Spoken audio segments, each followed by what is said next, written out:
जय श्री राम। ब्रेक के बाद एक बार फिर से स्वागत है अंक प्रभा में आपका। मित्रों, 5 राज्यों के विधानसभा चुनाव परिणाम हाल ही में आए हैं और तस्वीर आपके सामने है।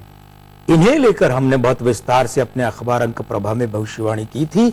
चलिए थोड़े थोड़े रूप में वो बात एक बार दोहरा करके आपके सामने लाई जाए। पंजाब को लेकर हमने कहा था कि जो शिरोमणि अकाली दल है और भाजपा फिर से वापसी करेंगे तो विगत 47 वर्षों में पहली बार कोई दल लगातार दोबारा सत्ता में आया और हमारी भविष्यवाणी इस मामले में कृपात्री की कृपा से 100% सही रही।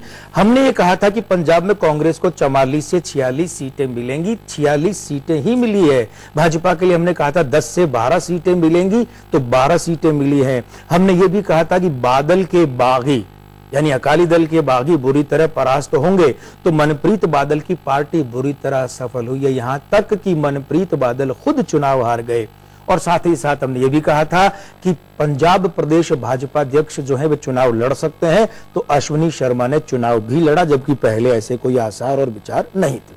अब अगली एक बात जो इस संक्षेप में कहें और अभी तक बकाया है वो यह है कि वर्ष 2014 से वर्ष 2016 की अवधि में पंजाब का मुख्यमंत्री बदल सकता है। अब बात करें मणिपुर की। मणिपुर के लिए हमने कहा था कि मणिपुर पीपुल्स पार्टी के अधिकतर शीर्ष नेता चुनाव हार जाएंगे, यही हुआ है। इस पार्टी के लिए हमने कहा था कि 3 से 4 सीटें मिल सकती है, ये संख्या भी यह रही है।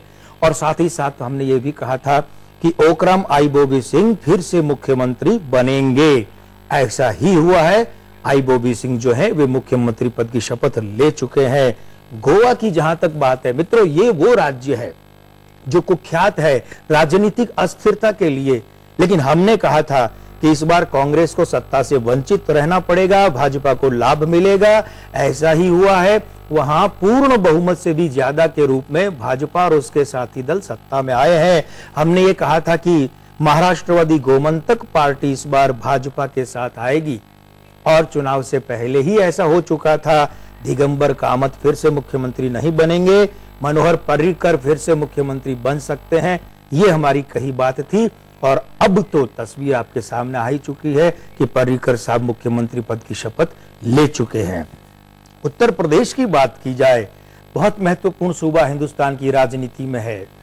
यहां हमने कहा था और सत्तागत रूप से वो बात गलत रही। इसमें सबसे बड़ा फैक्टर रहा अखिलेश फैक्टर। और मित्रों, हमने अपनी गणना में कहीं भी अखिलेश यादव को शामिल नहीं किया था। इस वजह से अखिलेश यादव का फैक्टर जो है बिल्कुल अलग से उभर कर आया है। हाँ, हमने स्पष्ट रूप से कहा था कि मुलायम सिंह से कुर्सी अभी दूर रहेगी, तो देख लीजिए कितने आश्चर्यजनक रूप से बात सत्य हुई है हमारी ये बात कि भाई सपा तो वहां बहुमत में आई है, सपाट बहुमत में, लेकिन कुर्सी, मुख्यमंत्री की कुर्सी तो मुलायम सिंह से दूर ही रही है। साथ ही साथ में हमारी 2 बातें उत्तर प्रदेश में और सत्य सिद्ध हुई, 2 भविष्यवाणियां भी। एक तो भाजपा तीसरे स्थान पर रहेगी और दूसरे कांग्रेस चौथे स्थान पर। तो मित्रों, ये 5 राज्यों के संबंध में 4 राज्यों की विशेष बात थी और ये आपकी सेवा में कृपात्रय की कृपा से हम ऐसे ही बातें रखते चलेंगे।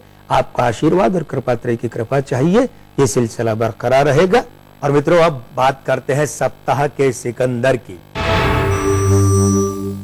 संयोग की बात है और सुखद संयोग की बात है कि इस सप्ताह हमारे जो सप्ताह के सिकंदर में 3 सिकंदर हैं, है ना, ये तीनों महिलाएं हैं। सबसे पहले बात करते हैं अलका याग्निक की। जन्म दिनांक 20 मार्च 1966, मूलांक 2, भाग्यांक 9, विवाहोपरांत भाग्य वृद्धि और अलका याग्निक का जीवन यही गवाही देता है।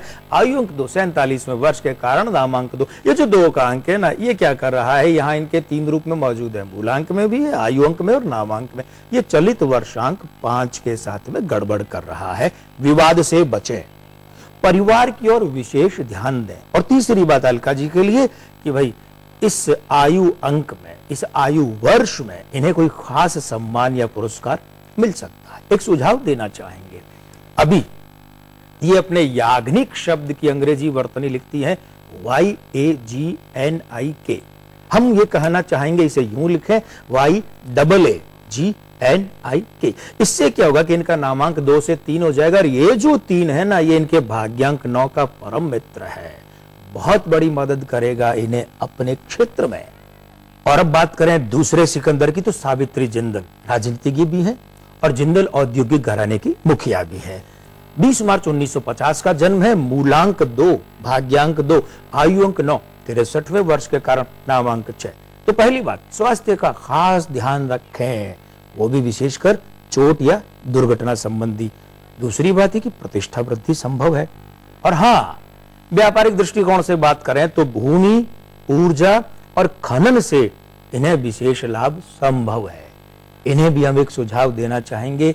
इनके नाम में जिंदल शब्द की अंग्रेजी वर्तनी लिखी जाती है, JINDAL। ये अगर इन्हें यूं लिखे कि JIINDAL, तो इनके लिए जो भाग्य के द्वार हैं वो और प्रबलता से खुल सकते हैं। और इसी क्रम में अब बात करते हैं एक और औद्योगिक शख्सियत, किरण शोम मजूमदार की। ये जो है बायोकॉन की मुखिया है। 23 मार्च 1953 का जन्म है, मूलांक 5, भाग्यांक 8, विस्तार की, विदेशों से संबंधित विस्तार की प्रबल युति है ये। आयु अंक 6, 60वां, और उसके बाद में नामांक 4।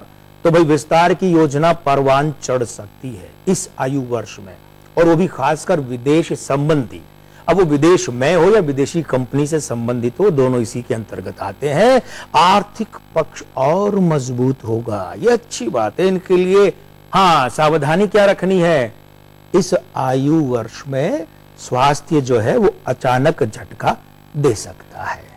तो मित्रों, अब फिर से एक बार थोड़ा सा विराम लेते हैं कमर्शियल ब्रेक के रूप में। रहिएगा हमारे साथ ही, क्योंकि आपके लिए हम बहुत खास बात इस ब्रेक के बाद लेकर आ रहे हैं अंक प्रभाव में। मिलते एक छोटे से ब्रेक के बाद। जय श्री राम। तो मित्रों, फिर से स्वागत है आपका अंक प्रभाव में। और जैसा कि हमने आपसे वायदा किया था कि भाई आपके लिए खास बात लेकर हाजिर होंगे, तो लीजिए वो खास बात आपकी सेवा में है, बॉक्स ऑफिस के बारे में।